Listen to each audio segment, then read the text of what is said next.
Hello दोस्तों, welcome to my YouTube channel medical concept. आज हम लोग देखते हैं एक टॉपिक रिस्पायरेटरी सिस्टम।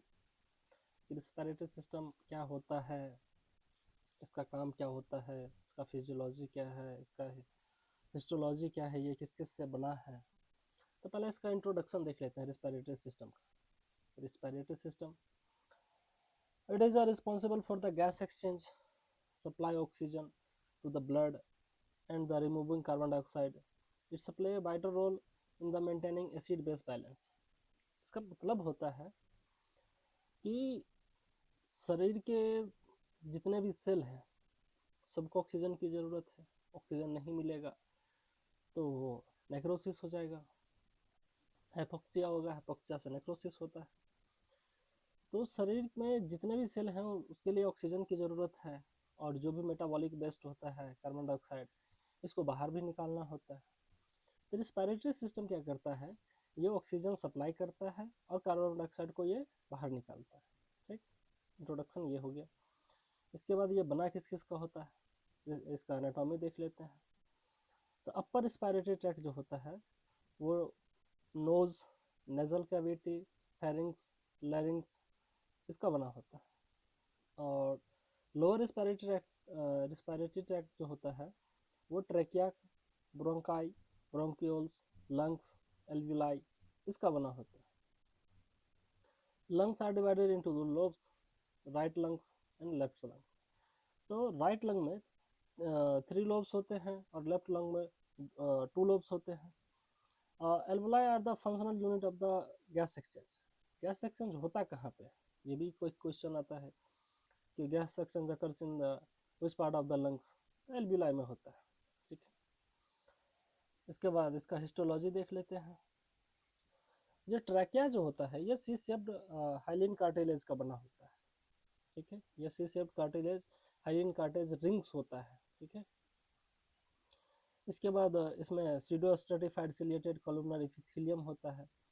जो भी हम लोग जब भी सांस लेते हैं तो उसमें क्या होता है कि बहुत सारे बैक्टीरिया, वायरस, इसके बाद डस्ट पार्टिकल, ये जब इंस्पिरेशन करते हैं या इनहेल करते हैं उसके साथ ये अंदर जाता है।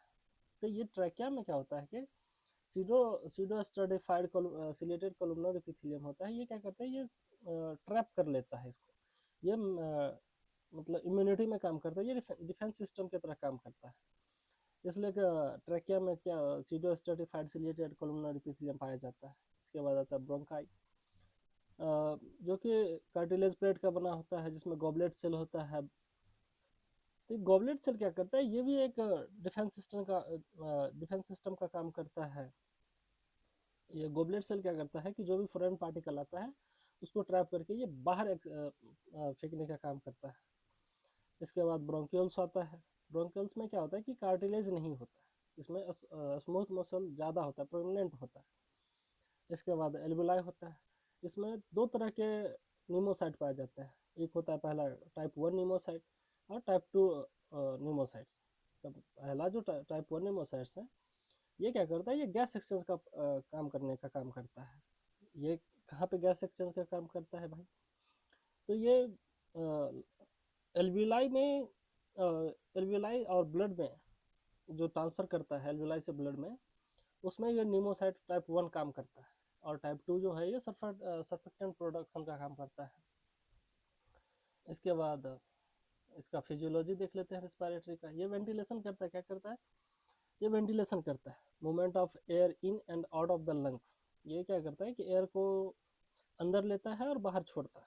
ठीक, ये किसके थ्रू मतलब गैस एक्सचेंज होता है, ये एक्सचेंज होता है डिफ्यूजन प्रोसेस के थ्रू। इसके कहाँ पे होता है, अक्रॉस एल्वियोलर मेम्ब्रेन पे होता है।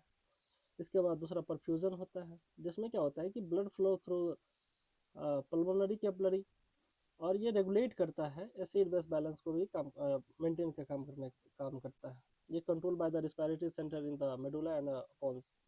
इसका जो रिस्पायरेशन के लिए जो प्रोसेस को रेगुलेट करता है, जो मेंटेन करता है, जो इसको चलाता है, वो रिस्पायरेटरी सिस्टम कहाँ पाया जाता है, ब्रेन में, मेडुला और पोन्स में पाया जाता है। ठीक है, इसके बाद कुछ लंग्स का वॉल्यूम होता है, उसका कैपेसिटी होता है, जैसे टाइडल वॉल्यूम हो गया, इंस्पायरेटरी रिजर्व वॉल्यूम हो गया, एक्सपायरेटरी रिजर्व वॉल्यूम हो गया, रिसिडुअल वॉल्यूम हो गया, वाइटल कैपेसिटी हो गया, टोटल लाइन कैपेसिटी हो गया।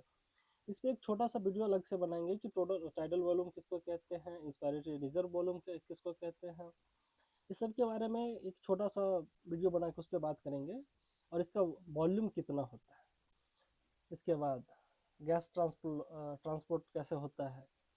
ऑक्सीजन जो है ये ट्रांसपोर्ट करने का काम करता है, transport mainly bond to the haemoglobin, ये हीमोग्लोबिन से बॉन्ड करता है, जिसमें एक हीमोग्लोबिन 4 ऑक्सीजन को कैरी करने का काम करता है।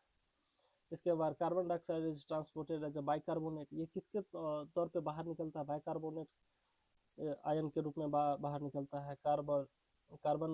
कार्बन एमिनो हीमोग्लोबिन के तौर पे काम बाहर निकलता है, यानी ये डिजॉल्व फॉर्म में बाहर निकलता है।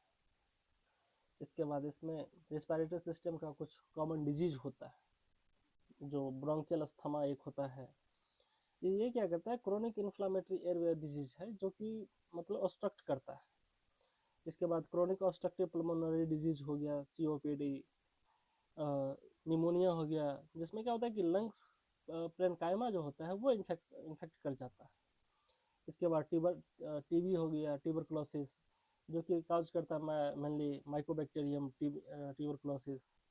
इसके बाद एक्यूट रेस्पिरेटरी डिस्ट्रेस सिंड्रोम, जिसका शॉर्ट फॉर्म होता है ARDS। ये सब के बारे में भी अलग अलग एक टॉपिक बनता है, ये ब्रोंकियल अस्थमा हो गया, COPD हो गया, निमोनिया हो गया, ARDS हो गया, TB हो गया, ये सब के बारे में अलग से एक वीडियो बना के उस पर बात करेंगे। अभी एक सिर्फ ओवरव्यू ले रहे हैं हम लोग, तो सिर्फ इसका एक इसके डिजीज के बारे में जानते हैं कि जो रेस्पिरेटरी सिस्टम कौन कौन सा डिजीज कॉज करता है। इसके बाद इसका एग्जामिनेशन कैसे करते हैं, इंस्पेक्शन करते हैं, जो आंखों से देखते हैं, पाल्पेशन करते हैं, जो चेक करते हैं दबा दबा के। इसके बाद परकशन करते हैं, ऑस्कल्टेशन करते हैं, ब्रीथ साउंड सुनते हैं, जिसमें वेस्कुलर ब्रोंकियल या एडेड साउंड आता है, वीजिंग साउंड आता है, क्रैकल्स आता है, प्लूरल रब आता है सुनने में। जब स्टेथोस्कोप से आप सुनते हैं तो उसमें क्रैकल साउंड, वीजिंग साउंड और प्लूरल रब ये सुनने को मिलता है। ठीक है, तो ये उसको एग्जामिनेशन करने के लिए ये प्रोसेस यूज़ किया जाता है इस डिजीज़ में। जो भी डिजीज अभी हम लोग पढ़े हैं, bronchial asthma, COPD, ARDS, TB, pneumonia, ये सब के इस डिजीज़ को डायग्नोज करने के लिए हम लोग एग्जामिनेशन जो करते हैं उसमें ये यूज़ किया जाता है।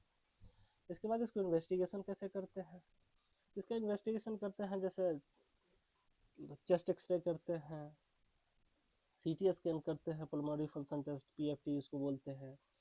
इसके बाद ABG एनालिसिस करते हैं, RTL ब्लड गैस एनालिसिस करते हैं।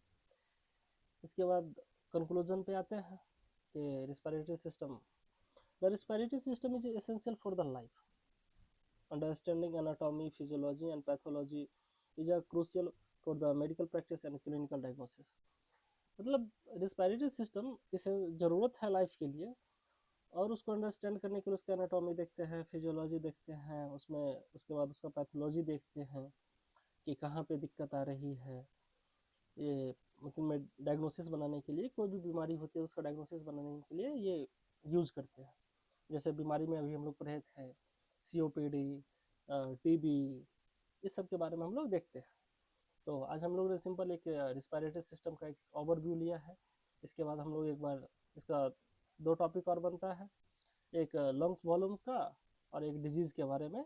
तो इसके ये डिजीज़ के एक बार अलग अलग टॉपिक से अलग अलग बनाएंगे। एक बार ब्रोंकियल अस्थमा एक अपने आप में बहुत बड़ा टॉपिक है, COPD एक बड़ा टॉपिक है, ARDS बड़ा टॉपिक है, तो इसके बारे में हम लोग देखेंगे बाद में।